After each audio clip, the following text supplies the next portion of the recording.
A exploração de petróleo na foz do Rio Amazonas, que na verdade é na bacia equatorial, o financiamento de ONGs, agências, instituições internacionais, ambientalistas, que têm a ideia de que tacar óleo no quadro da Mona Lisa, causando todo um transtorno e repúdia, seria a solução de todos os problemas ambientais, a energia nuclear, e um pouquinho mais que as pessoas me pediram para falar. Porque no último vídeo eu fiz uma denúncia de como as ONGs funcionam aqui no país e o problema que elas são para a nossa soberania e nada mais do que funcionam como escoadouros, ralos do dinheiro público. É claro, tem ONGs sérias, mas a grande maioria está aí apenas para retirar recurso do Estado. E eu falei sobre a exploração da bacia equatorial. Muita gente ficou curiosa e pediu para eu comentar sobre esse assunto como biólogo. Então, vamos lá. Eu estou aqui comentando como um biólogo, como um cientista. Eu sei que vocês já ouviram muitos ativistas aí que não sabem nem por onde a galinha mija, se passando como biólogos, como veterinários, como técnicos. E eles não são nada, são apenas pessoas capitaneadas por agências, por ONGs, principalmente as internacionais, para falar qualquer coisa sobre o meio ambiente, colocar a culpa em você, porque comeu um pedaço de bife, sendo que tudo isso está mais do que orquestrado. Vamos começar então pela exploração da bacia equatorial, foz do Rio Amazonas. Olha, criaram uma notícia para você dizendo que o Brasil achou petróleo na foz do Rio Amazonas e que explorar aquilo ali seria altamente danoso, o que não é verdade. Na verdade, foi achado na bacia equatorial, a 500 quilômetros da foz do Rio Amazonas. Além disso, eu quero lembrar que a Petrobras possui hoje o melhor sistema do mundo de exploração e a empresa mais preocupada em combater um desastre ambiental, muito diferente de uma Chevron, uma Texaco da vida e por aí vai.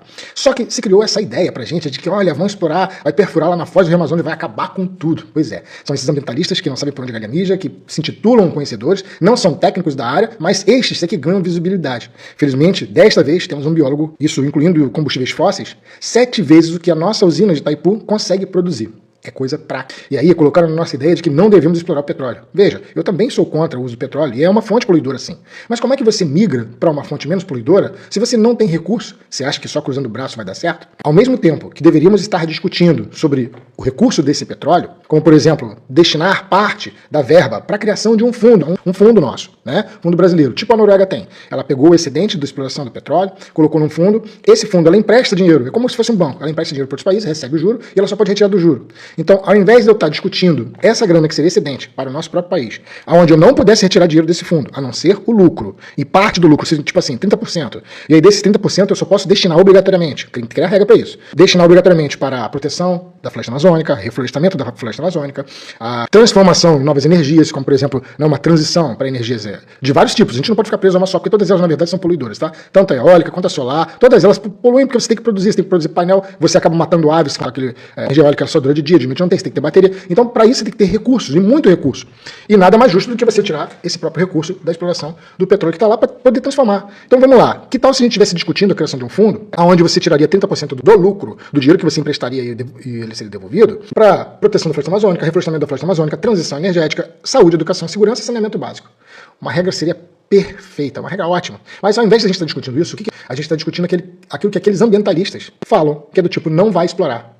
Olha, eu vou ser sincero para você, não é que não vai explorar, a exploração vai acontecer, não tem jeito, é obrigatório. A questão é, ela vai ser explorada agora com a gente dividindo esse recurso para o povo brasileiro, para a tecnologia brasileira, ou a gente vai esperar grandes empresas como a Chevron, etc., BP, explorar e ficar com todo o lucro. Porque elas vão fazer, elas vão comprar deputados, elas vão comprar senadores, elas dão golpe em um monte de países e por aí vai. É assim que funciona. Essa é a realidade, bem-vindo à realidade. E o que a gente fez? Ficamos parados esse tempo inteiro. Já foi vendido, inclusive, até parte da bacia equatorial para exploração internacional. É só a gente que ir comendo mosca, enquanto as licenças não saem para a exploração da Petrobras. E a gente discutiu o quê? A não exploração, ao invés de discutir uma transição. Olha que coisa louca, cara. Pois é, a gente caiu nesse papinho causado por esses ambientalistas, que não sabem de nada, que são financiados por USAID, por Instituto Ford, por um monte de ONGs internacionais. Eu quero lembrar que a ONG Santana dos Elefantes é 100 hectares aqui no Brasil. É algo, 100 mil nem é mais. É algo absurdo.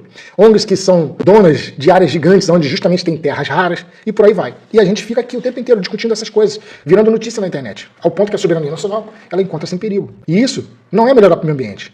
A melhoria para o meio ambiente é uma conta matemática, é dinheiro. Veja, eu acabei de propor aqui uma solução para uma transição. Eu não quero o petróleo para sempre, mas é inegável que aquele recurso que está ali, que querendo a gente ou não, ele vai ser explorado por empresas internacionais. É importante que a gente explore agora para a gente, com o destino certo, como por exemplo a proteção e reflorestamento da Amazônia. Mas não, a gente fica discutindo, não vai explorar, não pode, é malvado, vai destruir a foz do Rio Amazonas, o que é uma mentira, já que é na bacia equatorial a 500 km de distância. E aí o que acontece? A gente só está guardando para as grandes corporadoras virem aqui e tomar aquilo que é nosso. E o que elas se utilizaram? De ambientalistas, de imbecis que não sabem nada sobre o ambiente e que acham que tudo se resolve. Não pode explorar. Pois é, eu sou um biólogo e estou aqui te falando como que as coisas funcionam, porque eu sou alguém da ciência. Eu não sou um ativista, eu sou alguém que entende que para melhorar o meio ambiente você precisa de recursos, você precisa fazer as transições. E a transição energética é uma delas. Veja, eu vejo muitas pessoas falarem sobre a perspectiva da energia nuclear. Quando eu digo que eu sou um biólogo e a favor da energia nuclear, tem gente que se descabela aqui. Fala, não é possível, é um biólogo. Por quê? Porque você está acostumado a ouvir um imbecil que diz que se você comer um sanduíche de alface, você resolve todos os problemas do planeta, o que é uma mentira. Olha, das energias que nós temos, a energia nuclear ainda é a menos poluente. E é mais segura, por incrível que pareça, mesmo que alguns acidentes tenham acontecido, mas é que são raríssimos, cara. São poucos que você conhece. Inclusive, grande parte do mundo inteiro ainda se utiliza de energia nuclear. E tem um detalhe, o Brasil está entre os 9 países que detêm a energia nuclear. Como a gente chegou a um momento que estávamos entre os primeiros lugares na ideia de enriquecimento de urânio. Aliás, nós possuímos mais urânio do que qualquer outro país do mundo. A gente não tem uma Uraniobras, por exemplo. A gente poderia estar suprindo energeticamente toda a América Latina, a Europa. Só para você ter uma ideia da quantidade de material que a gente possui. Temos a tecnologia para fazer, somos dos pouquíssimos países que podemos. E não fazemos. Não há interesse político quanto a isso. Por quê? Porque grandes corporadores financiam nossos políticos, sejam eles de direita, muito mais limpa do que você inundar áreas e áreas, do que você queimar áreas. Você entende a situação? Pois é. Mas infelizmente os ambientalistas falaram para você o contrário. Falaram que isso era uma coisa malvada, que não é assim que funciona. Pois é, cara. Enquanto isso, a China está dando uma lavada no mundo inteiro. Inclusive, eles estão trabalhando com o projeto do tokamak. O tokamak, para quem não conhece, pelo menos na teoria ele funciona, na prática não sabemos ainda se um dia vai funcionar, mas pode ser que funcione, mas simplesmente consiste em você chocar 2 átomos de hidrogênio gerando hélio. Você choca ali, você trabalha com deutério e trítio, 2 átomos de hidrogênio basicamente se chocam, se fundem, formando um de hélio, sendo que o hélio tem uma massa menor do que 2 átomos de hidrogênio. Ora, energia igual a massa vezes a velocidade da luz ao quadrado. Energia e massa, elas são quase que a mesma coisa. Significa que se tem menos massa, aquilo virou energia. E detalhe, de hidrogênio virou hélio. Quase nada poluente, cara. Olha só que doideira. Um copo disso aqui, de hidrogênio e de deutério e trítio, seria o suficiente para você manter uma cidade inteira, por muito tempo, funcionando eletricamente. Um país que conseguir desenvolver um tokamak funcional, porque o que acontece é você aquecer esse material até ele chegar ao ponto de plasma, e o plasma vai fazer com que esse material se funda, hidrogênio com hidrogênio formando hélio. E aí você tem o resultado para hélio e energia. E o resto da energia ela funciona como uma turbina. Você vai canalizar essa energia para um local onde tem água e fazer com que a turbina gire gerando energia elétrica. Basicamente é isso, altamente limpa. Mas para isso você precisa de gastar bilhões e bilhões de pesquisa para fazer com que aquela matéria, que não pode ficar em lugar nenhum, você não pode botar numa panela, ela tem que ficar sob a perspectiva de ímãs para que ela não toque em nada para poder gerar essa energia. E aí que está o problema, aí que ninguém conseguiu ainda. Mas a China, por exemplo, já conseguiu manter essa matéria isolada por mais ou menos 16 minutos. Isso é um passo grande na nossa frente. É uma quantidade de energia absurda, muito absurda. Para a gente ter uma ideia, eu poderia, por exemplo, criar prédios hermeticamente fechados, com hidroponia, com luz de 24 horas, para produzir soja, o que eu quiser produzir. E vai ser muito mais barato do que você plantar em um ambiente vertical. Isso mudaria completamente, por exemplo, toda a agronomia do mundo. Fora as outras coisas que eu não preciso nem listar, o que a energia elétrica quase que infinita poderia fazer com a gente, né? E a gente está muito longe disso. Para isso tudo, a gente precisa de dinheiro. Não adianta só chegar aqui e falar, não pode explorar, não pode fazer. A gente precisa destinar coisas, destinar conhecimento. Então, quando esses ambientalistas falam para vocês soluções simples, elas não são simples.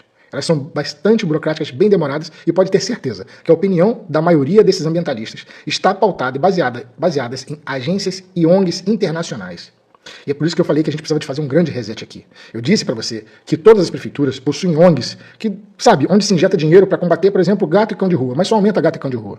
Onde essas empresas, essas prefeituras, possuem ONGs que vão cuidar da saúde. Não tô zoando, sério, tipo, a saúde do município tá ruim, eu boto ela na mão de uma ONG. Aí essa ONG pega 70% do recurso e gasta 30%. E continua uma porcaria e eles mamando dinheiro, mas aí devolve para debaixo do pano para os políticos. Tá entendendo como é que funciona essa cultura de um ambientalismo cego, de pessoas que estão aí apenas para propagandear soluções que não existem? Do tipo, não faça nada, fique parado e tá tudo certo. Coma um sanduíche de alface e tá tudo certo.